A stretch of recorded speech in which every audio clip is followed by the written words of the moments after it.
வருஷம் தான் தைப்பூசம் கொண்டாடுறோம். ஆனா இந்த வருஷம் எதுக்காக தைப்பூசம் கொண்டாடுறோம்னு தெரிஞ்சுட்டு கொண்டாடுங்க. தை மாசம் வரக்கூடிய பூச நட்சத்திரமும் பௌர்ணமி திதியும் ஒன்னா சேரக்கூடிய அந்த நாளைதான் நம்ம தைப்பூசம் அப்படின்னு கொண்டாடுறோம்.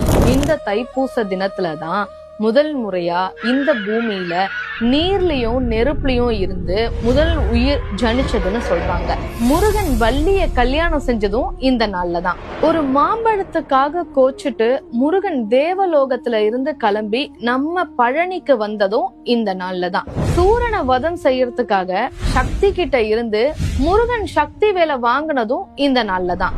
ஸ்ரீரங்கம் ரங்கநாதர் கோவில்ல இருந்து சமயபுரம் மாரியம்மனுக்கு சீர் கொண்டு போறதும் இந்த நாள்லதான். காந்திமதி அம்மன் நெல்லையப்பரோட தரிசனம் கிடைக்கணும்னு தவம் செஞ்சதும் இந்த நாள்லதான். மயிலாப்பூர்ல பாம்பு தீண்டி இறந்து போன பூம்பாவையோடைய அஸ்திய மட்டுமே வச்சு மீண்டும் உயிர் பிழைக்க செஞ்சது இந்த நாள்லதான். இது மட்டும் இல்லைங்க, கலியுகத்துல நடந்த ஒரு அதிசயத்தை தான் அடுத்து சொல்ல போறேன்.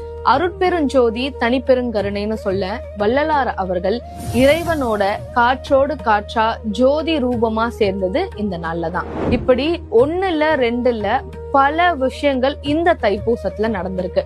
தைப்பூசம்னா இனிமே முருகனுக்கு மட்டும்தான் அப்படின்னு நினைச்சு இல்லாம இந்த உலகத்திலேயே ரொம்ப முக்கியமான ஒரு நாள்னு நினைச்சு